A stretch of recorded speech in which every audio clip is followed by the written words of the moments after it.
Coach's Show. Thanks for being with us on a beautiful Thursday night here across Northern California. Well, we are Twitter fans and an up-and-comer not only on Twitter but in print and all over the place as he's now working for the Sacramento Bee. Cameron Salerno is going to join us here on the broadcast. Plenty to talk about this week. And Cameron, as we welcome you on, first off, thanks for being with us, buddy. You have got to be one of the busiest early 20s people I've ever met in my life, and we haven't even met in person. How you doing?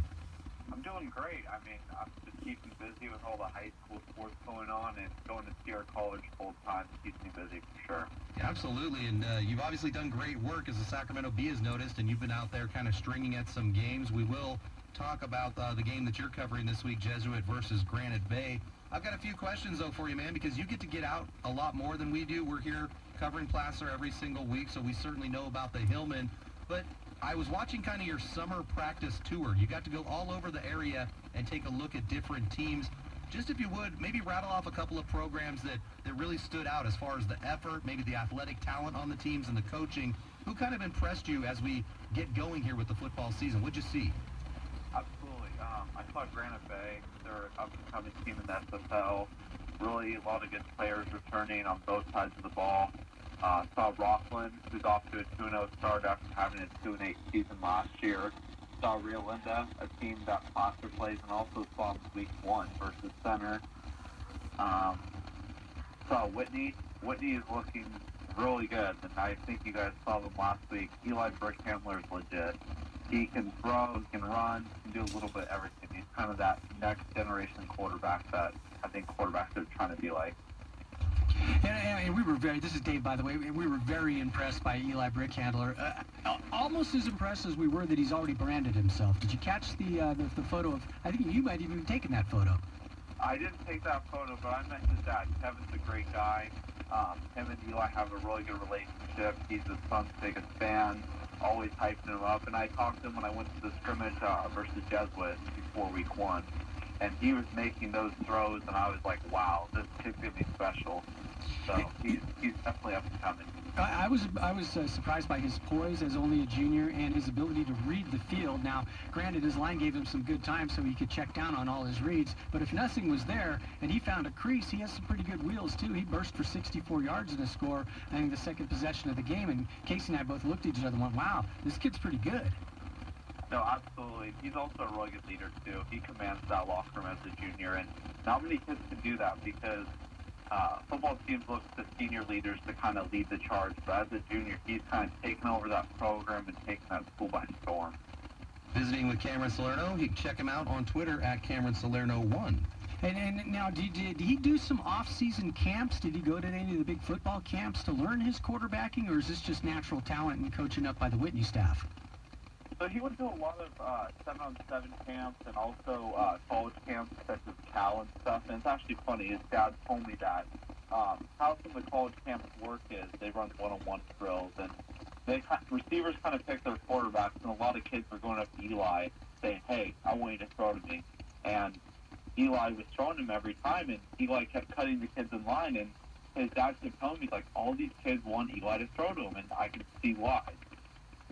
Cameron, let me switch gears a little bit. I want to ask you a question about, the player that we certainly followed all last year, because you got a chance to see Center upset, if you will. I don't know if it was a huge upset, but they beat Rio Linda. How did Cameron Scadaboo look in Game 1? Was the problem the offensive line? Was it him? I mean, the game was a crazy high score, but how did it go, in your opinion, watching it? Looking at it, it was a week 1 game. You could definitely tell. Lots of turnovers. I think Rio Linda had 3 turnovers in the first half.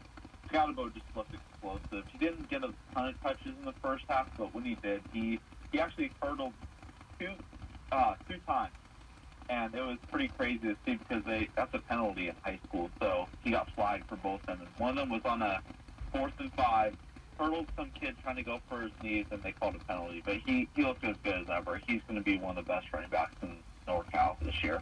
Do you think he's going to get his stated goal of 300 yards a game? Oh, I think he'll pick that up for sure. He looked really good. Center's defense was just loading the box and not allowing him to be in the game plan. But even he had rushes about 30, 40 yards, so he probably finished about $110 or so. Now, Cameron, you got one of your tweets that I really enjoyed. You posted it on your Instagram, but you had it out there on Twitter, too. Over 2,000 responses for the best student sections in order. Now, we were just at Whitney last week, and you got them at number 2 on your list, and they were loud and they were proud, that's for sure. You got our Placer Hillman on there at number 6, and then the Rockland Thunder at number 1. Now, you're not compiling this. You're taking in the votes from the fans at large. You got Del Oro on there, Oak Ridge. I'm just surprised a little bit that Folsom didn't make the cut. Is that just a lack of fans on Instagram, or are the Bulldogs just so used to winning that they don't fill it up like they used to? Folsom got a few votes, but when I posted it yesterday, or the day before, I wasn't expecting a ton of responses, but by the time I went to bed at midnight, I probably had about 1,000 responses, and I woke up and my phone was just blowing up. People reposting it, trying to prove that they're the best student section. And now the Sac B is going to put a little story and video together of the best student section to kind of take a vote. I've seen the Hillman student section, it's really prideful. That gym is something else, and also that new field looks pretty nice too. I saw on Twitter. I'm really looking forward to coming seeing it this season.